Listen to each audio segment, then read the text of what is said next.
Hello, everybody, and welcome to a new episode of the Leaders in Supply Chain and Logistics podcast. I'm your host, Stéphanie Moles-Rota, Managing Director of Arla Global, Benelux and France. Happy to have today David Boulanger, who joined us for our podcast in supply chain. David joined Arla Foods in 2020. Prior to becoming Arla's Chief Supply Chain Officer, he had spent 26 years in a number of supply chain and operation roles and held several senior leadership positions in the food industry with Mars, Mondelez, and Danone. Before joining Arla, his most recent position was Senior VP for Danone's Specialized Nutrition Division, operating globally in the early life and medical nutrition fields. David holds an engineering degree from the famous École Civile des Mines de Paris in France and a master's degree in mathematics. So David, welcome to our podcast. Hello, Stéphanie, and thanks for inviting me. Super excited. It's been a while. I was really looking forward to this podcast. So maybe we could start with some early inflection points in your career, things that really made you the talents and chief supply chain officer you are today. Yeah, thank you. Actually, I would like to say, if you allow me, a few words about what I'm doing today. I feel I'm quite privileged to be heading supply chain at Arla Foods. I know probably a lot of people around in the podcast may not know about Arla Foods. So Arla Foods is in the top 4 dairy cooperative in the world. It's mainly a Scandinavian entity where we have more than 10,000 farmers. And we believe we are at a defining moment of dairy. And maybe I will come back to that, because on one side we have the climate change, and we know dairy is probably in the eye of many people saying, dairy has a negative impact on climate. But on the other side, there is a growing worldwide population which we need to feed, and dairy is probably one of the best protein that we can give to people, maybe not in Western countries, but in emerging markets. So we believe in Arla, we want to create the future of dairy in order to basically feed this population, but in a way which is very sustainable. And we believe we have some recipes to do that, to create what we call the future of dairies. But maybe I will come back to that, because your question is about how did I get there, right? Yeah, how did you get there? But thank you for the introduction, because indeed Arla is I think it's about $14 billion dollar business. So it's Exactly. Indeed one of the largest company in the world when it comes to dairy. Exactly. But how did I get there? And actually, it's a bit of when I think about it, it's a bit of a succession of coincidence, meeting with some people and so on. You started to say, I'm an engineer as a background. Honestly, I was not destined to go in the food industry or in supply chain. Actually, in the France, the big engineering school, we study a lot of things, a lot of different things, but nothing in particular, no specialty. So most of my friends at school were going into bank, into consulting, McKinsey, BCG. So actually, I should have done the same, I think. But what happened is I met, when I was looking for a job, a company called Mars, which was talking about something that honestly I didn't learn at school, which was supply chain concept. At that time, it was 30 years ago, supply chain. Now we talk about supply chain like it's something that is normal and everybody knows about supply chain. But 30 years ago, it was not the case. We were talking about logistics, and Mars was the only one really to have a supply chain function. And they were proposing that crazy program where you entered the company, 3 missions in 2 years, and then you got a job if you were successful. So I said, it was well paid, 3 missions in 2 years. What do I risk? So this is the way I entered the food industry and in supply chain. And to be honest, I never stepped out of this because I enjoy it and so on. But that was a big, actually a kind of a coincidence, to be honest. So, and I think what is describing me, that story describing me a bit, because I'm naturally curious. You said something like, "Oh, I think you said I have a degree in mathematics." Actually, I did that because I was in the army and I didn't know what to do. You know, in France, the army, you have a lot of time. So I did that in parallel of the army, and I was passionate about mathematics, but also how we apply mathematics to real life. So I went into a mathematics course looking at AI, looking at operational research. 30 years before AI, now AI is a buzzword. But actually, 30 years ago, the basic mathematic principle was already existing. So what defines me is I always look at learning every day. That's basically what I would say define me. So if you look at my career, there was a big part of my career at Mars where I learned all the basics of supply chain. I did planning, I did some procurement, I worked in logistics, I worked in also close to manufacturing. So that was probably 8 years of my life where I learned the basics of supply chain. And Mars was a super, and still is a super good school for that. Lots of people working for Mars that I'm still connected with. We have a lot in common. And then I decided to move away from Mars at the time where Mars was a family business, and the Mars brothers was moving away from the business, and it was a bit of a change of governance. And I joined in France. We know a big company called Danone in France in the biscuit division first, and it was a time where I think I learned the business because it was a very difficult time for the biscuit division. We were closing factories, restructuring our network. It was tough from a managerial standpoint. And together with the leadership team in France, we managed to turn around the business and putting it back to growth, back to profitability after a very tough period of time. It was a collective teamwork. I mean, sometimes it was a bit tough, to be honest, but we had a lot of success. We were so successful that Danone decided to sell this business to Mondelez, and now it's very successful in Mondelez. And I went to Mondelez, but after 2 years at Mondelez, I don't think it was the culture I was looking for. So I went back to Danone, and this is where I learned maybe the how to run a global supply chain end to end, because I was heading first the medical nutrition operation and then the early life nutrition operation, which was something around 7 billion euro business across all the continents, involving Asia, Europe, US, Latin America. I learned how to spend my time on a flight, making sometimes 3 continents in the same week, which was a bit crazy. I think we will never do that again with this, with the carbon footprint it represents. But this is where I started to learn a true global end-to-end supply chain and how to manage teams in the different continents with the different diversity in terms of culture, in terms of consumers, etc., etc. So I would say, if you ask me the 3 key essentials of my career, first at Mars, learning the basics, super important. Second, learning the business in Danone, first in the biscuit turnarounding business, making the true collective, turnaround, dealing with products, with people.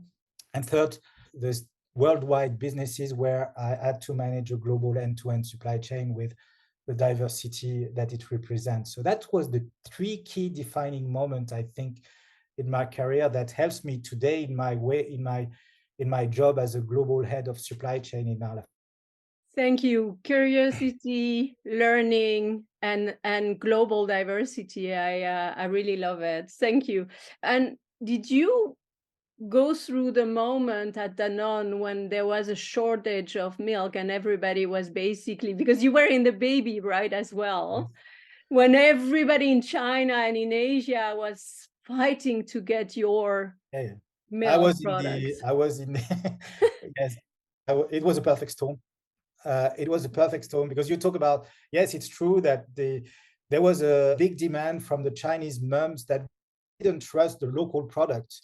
So a lot, having a child in China is, for parents, is probably the most precious thing that can happen, because they could have at that time only one. Now it's been changed, but so this was the child, and of course they wanted to do the best for that child, and they didn't trust the food or the infant formula powder that was produced in China. So they wanted to get product from countries they were really trusting the origin. And there were three countries that was really important for them. One was in New Zealand, because of the quality of the milk in New Zealand and so on. The second was in Germany, maybe because of the image of Germany, very reliable and so on. And the third one, which was the Netherlands. And guess what? Danone was market leader in those three regions. And when Chinese moms want some products, what they do is they find any way to get the product. So we were seeing some students, for instance, in the Netherlands, being sent. There are Chinese students that are going into the Netherlands universities or German university. They were being sent to the shop at 8 o'clock every morning. They were buying all the infant formula powder that they could to ship them back home. And we were selling something in the Netherlands that was probably 3 or 4 times the entire baby population in the Netherlands. And as you can imagine, this created a big supply chain challenge. Yeah. Because not only the shelves were empty at 8, they were entering the shop at 8:30, it was empty. Yeah. So what about a Dutch mom that wants to feed their baby with their Nutrilon and so on? Yeah. So we had to manage with the customers to do that, but we had also to create the capacity to answer this demand in Europe. And we had to create it very, very, very fast. So that was probably one of the first big challenge we had.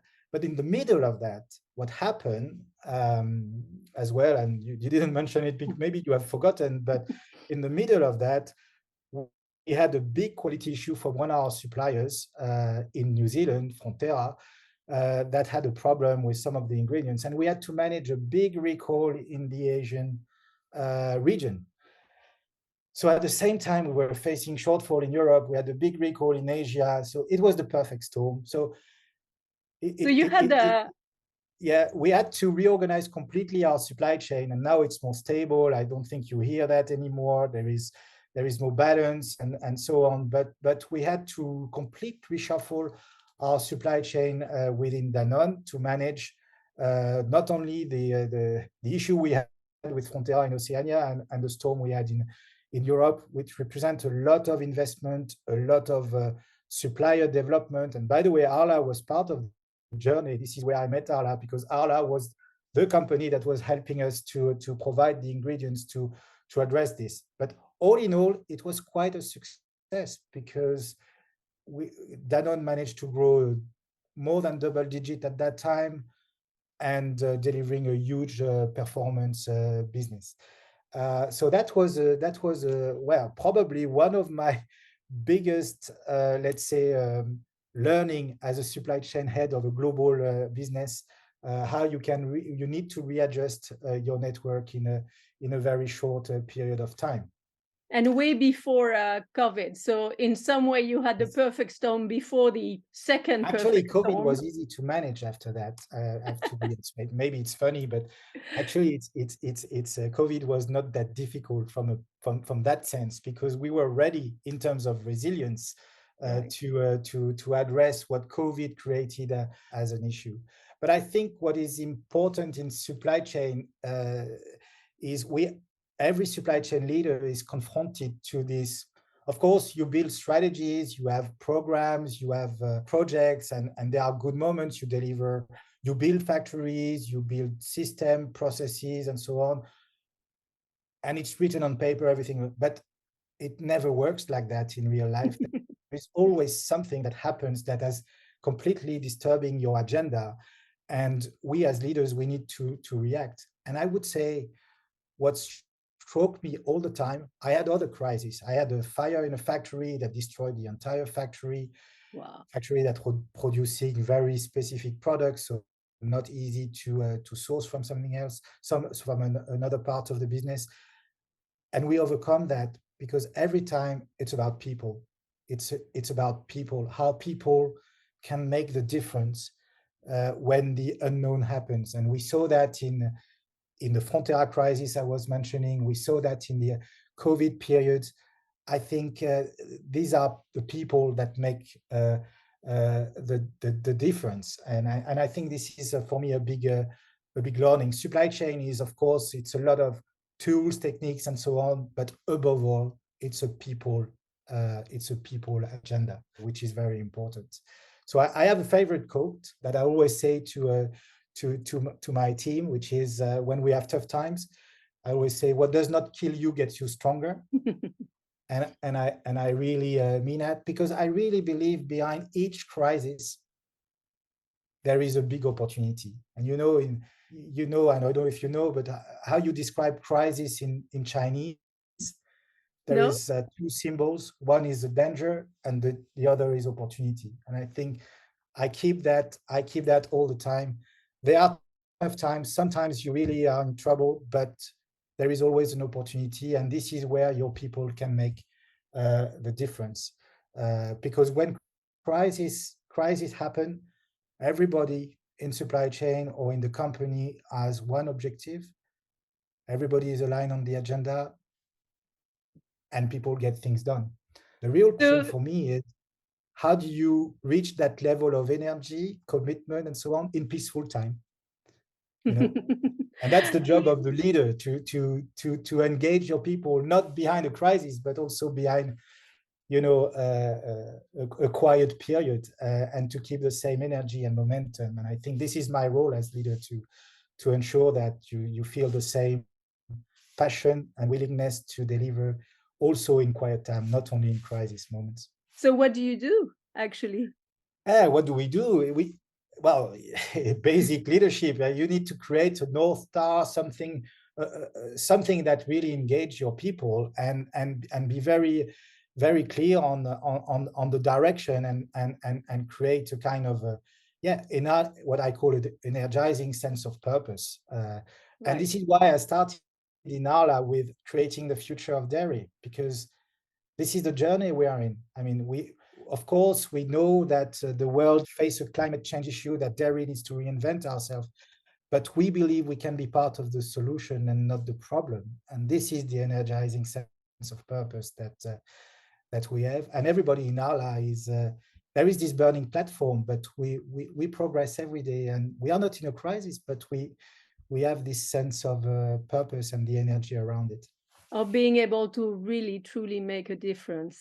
Yeah, I love exactly. it. I love it. So talking about the future of supply chain, value chain, and how you see it, especially since you are actually redefining it as we speak. What are some of the most important projects you're working on, or you can mention? Uh, Well, I think most supply chain, actually, it's true in Arla Foods, and I think it's true for most FMCG supply chain. There are three things that are happening at present, which is impacting our supply chain. The first thing is climate change. We cannot ignore climate change. I mean, we have to act around this. This is true for Arla, but this is true for everybody. The second thing is about the overall geopolitical volatility or instability that we face. And we start to see the geopolitical agenda influencing our supply chain, because the globalization that we have been, developing in the past few years is really effective with the rise of nationalism that we see in the different parts of the world. And you saw the recent election in Europe, but there is the US and blah, blah, blah. And we know that this will have an impact on our supply chain. And the third thing is how the business also is developing towards more fragmented and complex offer, because our consumers want even more differentiated products, even more diverse portfolio, sometimes also more affordable and probably mass market, but also sometimes very specific product, very niche, that our supply chain needs to deal with. So that's the three mega trend, I think, that we need to address as supply chain leaders. What does it mean for Arla? I think Arla, I already said that sustainability is a big part of our agenda. We know that we know the world needs more dairy products. overall, maybe not Europe, but the world needs more dairy product. But at the same time, we know that we need to trend toward carbon neutrality. How we do that? We have a very specific and a very rigorous approach in Arla, where we have the opportunity to integrate our supply chain, from the farms to the consumer or to the customer, let's say. So that means we work heavily. Of course, a lot of the carbon footprint is at our farm level, and we work heavily with other farmers on how we work together in order to decrease their carbon footprint. And we have a lot of, first of all, it starts with data. Yeah. Because we have 10,000 farmers, we have hundreds of data for each one of our farms, so that we can benchmark the farms, share, best practice, measure, because you don't improve what you don't measure. Measure what is their footprint, but also their different elements of performance. And we have a good way forward, and we are decreasing quite significantly our carbon footprint at farm level. Just to give you one number, we managed to decrease 1 million tons over the last 2 years in CO2 emission, 1 million tons. This is the total footprint of my entire supply chain if I exclude farmers. Wow. Actually, this is some significant achievement we are talking. And if we look what it means versus the target, it's equivalent to the target of a country like Denmark for the next 5 years. So it's not small numbers we are talking about. But of course, we are looking beyond farmers, what we do in our manufacturing, in our logistics, and of course, we are piloting new technologies in order to reduce our energy consumption, to convert our consumption of fossil energy into renewable energy, convert our truck going into electrical truck in the cities where we are delivering, etc., etc. So a lot of activity. This is a big part of our focus, because it's the core of our agenda. And I talk a lot about carbon, but sustainability is not only about carbon. It's about water, it's about nature, it's about biodiversity. It's about recyclability of our packaging and so on. So you can imagine the number of projects and the multitude of initiatives that we have. It's really at the core of our strategy and our program. But once we said that, there is still a massive activity that we need to deliver in supply chain to support the business in terms of delivering the growth. I was saying going to very different products. I think it's going to, the product portfolio are adapting to the new consumer trends. Before, probably we were selling a lot of big format with fresh milk that we were delivering to consumer. Now we sell much more sophisticated product. We talked about the Starbucks drinks, which we do, coffee and milk drinks that you can find in petrol station, very small format in very diverse channel and so on.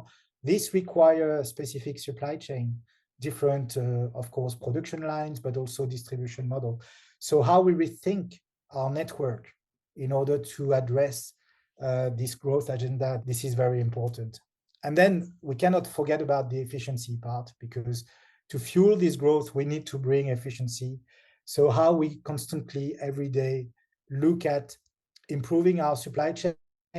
We've been doing a lot in the past few years, how we drive performance in the different functions, but now we look more transversally, how we create value across the supply chain end to end, collaborating within supply chain, but also outside our supply chain with our suppliers, our customers, in order to drive more value, in order to fuel what the business needs. And to do this, we have three key, very clear enablers. The first one, and I've already said that, it's our people. We focus a lot on our people agenda, because I truly believe people are at the core of everything we do in supply chain. So a big focus on our people, skills, competencies, talent programs, diversity. It's difficult, diversity in supply chain. I think you yes. you know that, but this is not something we want to give up. I mean, diversity, of course, in gender, but in nationality. I mean, we have a huge agenda there, because I truly believe diverse teams are creating more impact than any other teams. The two other enablers are digitalization, how the new technology and the new techniques will help us to overcome those challenges. Today, I started to say I had a degree of mathematics, 30 years ago. All the bases of the algorithm were there, but to be honest, the computing power that we had 30 years ago, it's nothing to do with what we have now. So although the mathematics didn't evolve too much, I think now we have so much power in terms of computing, calculation, that we can solve very complex problems in the way that has never been achieved before. And I think we're just at the beginning of this digital revolution, using AI in our supply chain in a much more better way. So that's a big enabler, because a lot of what we need to resolve are quite complex problems. And we can couple this AI thing with a new generation of robots that will help a lot in our physical supply chains. And the third thing is about partnerships, because I don't believe you can succeed alone within one company. Is how you create an ecosystem around your supply chain in order to address the challenges that we face. So it's with our farmers, it's with our suppliers, with our customers.